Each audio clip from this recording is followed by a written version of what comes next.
नमस्कार। चुनाव जिसे लोकतंत्र का त्योहार कहते हैं, ये लोगों को अपना प्रतिनिधि चुनने का अवसर देता है। लेकिन जब जनता द्वारा चुने नेताओं के लगातार आपराधिक मामले बढ़ते जाएं और इनका निपटारा ना हो, तब देश की न्याय व्यवस्था और कानून व्यवस्था की दशा और दिशा क्या होगी। हाल ही में इसी संदर्भ में सुप्रीम कोर्ट ने केंद्र सरकार को निर्देश दिए हैं कि सुप्रीम कोर्ट नेताओं के खिलाफ लंबित आपराधिक मामले को तेजी से निपटाए और वह इस पे काम भी कर रहा है। ये याचिका वकील अश्विनी उपाध्याय ने दायर की है। बता दें कि इससे पहले भी दागी नेताओं के खिलाफ लंबित मामले जल्दी निपटाने के लिए याचिकाएं दायर की गई थी, लेकिन अब तक इसका समाधान नहीं हुआ है। आइए जानते हैं हाल ही में दायर याचिका पर सुप्रीम कोर्ट ने क्या कहा है। सुप्रीम कोर्ट ने सरकार से कहा है कि वे दागी नेताओं के लंबित मुकदमे को निपटाने के लिए अदालत को सुविधा प्रदान करे। ये मुकदमे जनता के सिर पर बोझ हैं। वे इसलिए क्योंकि इनके कारण जनता के मुकदमों की सुनवाई भी देरी से होती है और फिर देरी से न्याय भी मिलता है। केंद्र सरकार इन मामलों को निपटाने की बात तो करती है, लेकिन उसमें इन मामलों को निपटाने के लिए अब तक कोई ठोस कदम नहीं उठाए। सुप्रीम कोर्ट ने केंद्र सरकार से जवाब मांगा है कि इससे पहले कई हाईकोर्ट ने भी मांग की है कि इन लंबित मामलों की सुनवाई वीडियो कॉन्फ्रेंसिंग के माध्यम से की जाए, जिससे जल्दी से जल्दी इन मामलों को निपटाया जा सके। सुप्रीम कोर्ट ने कहा है कि कई बार पुलिस आरोपी विधायकों और सांसदों के खिलाफ कानूनी कार्रवाई नहीं कर पाते, क्योंकि पुलिस पर कानून निर्माताओं का दबाव होता है।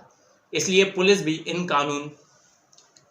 भी इन पर कानूनी कार्रवाई करने से कतराती है। बता दें कि पुलिस राज्य सूची का विषय है, इसलिए पुलिस विभागों को आदेश देती है कि अधिकार राज्य सरकार को है। सुप्रीम कोर्ट में पेश की गई रिपोर्ट के अनुसार वोट की मॉनिटरिंग के बावजूद दागी नेताओं के खिलाफ आपराधिक लंबित केस लगातार बढ़ रहे हैं।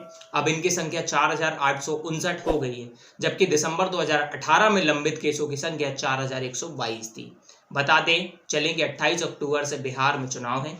इस दौरान कितने दागी उम्मीदवार खड़े हुए हैं और कितनों पर अभी भी मामले लंबित हैं, ये जनता को पता होना चाहिए। बिहार के पूर्व मुख्यमंत्री लालू प्रसाद यादव को चारा घोटाले के आरोप में गिरफ्तार किया जा चुका है और बहुत से नेताओं पर अभी भी मुकदमे चल रहे हैं। सिर्फ बिहार का ही नहीं, बल्कि सभी राज्यों का यही हाल है। अब प्रश्न उठता है कि हमारे देश की राजनीति में दागी नेताओं का प्रवेश कैसे होता है। भारत का कोई भी नागरिक जिसका राज्य की मतदाता सूची में नाम है, वह चुनाव लड़ सकता है, यहाँ तक कि आरोपी व्यक्ति भी, क्योंकि अब तक उसका आरोप साबित नहीं हुआ है, सिर्फ उस पर आरोप लगा है और आरोप गलत भी हो सकता है। ये सिर्फ इसलिए है कि कोई निर्दोष व्यक्ति चुनाव लड़ने से वंचित ना हो जाए, लेकिन इसका दुरुपयोग अधिक होता है। बता दें कि जनप्रतिनिधि अधिनियम के तहत आपराधिक मामलों में 2 साल या इससे अधिक की सजा मिलने के बाद प्रत्याशी चुनाव नहीं लड़ सकता। प्रश्न ये भी उठता है कि क्यों राजनीतिक पार्टियां आरोपी व्यक्तियों को टिकट देती हैं और उम्मीदवार बनाती हैं। राजनीतिक पार्टियां अपना उम्मीदवार लोकप्रिय चेहरे को ही बनाती हैं, जिसका जनता पर ज्यादा प्रभाव हो, चुनावी फंडिंग भी अधिक हो। इस पर ध्यान ही नहीं दिया जाता कि उन पर आरोप कितने लगे। गंभीर आरोप के बावजूद भी दागी उम्मीदवारों को चुनाव में बहुमत मिल जाता है, और इसका क्या कारण हो सकता है? क्या जनता को इसकी समझ नहीं है कि किसे चुना जाए? इसका कारण यह है कि राजनीतिक दल सांप्रदायिक, जातिवादी, धर्मवाद और राष्ट्रवाद जैसे मुद्दों को बनाते हैं और जनता की भावनाओं से खेलते हैं, और भोली भाली जनता गलत व्यक्तियों को अपना मत दे देती है। भारत में कोई भी राजनीतिक पार्टी ऐसा नहीं है जिसमें दागी नेता ना हो।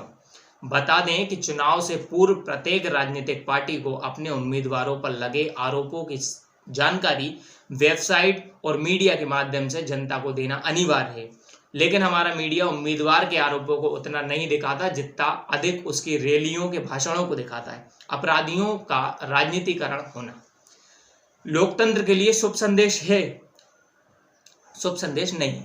अपराधियों के राजनीतिकरण में क्या नुकसान है?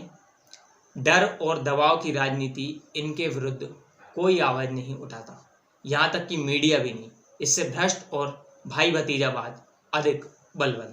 अपराधियों के राजनीतिकरण से क्या नुकसान है? डर और दबाव की राजनीति, इनके विरुद्ध कोई आवाज नहीं उठाता, यहाँ तक कि मीडिया भी नहीं।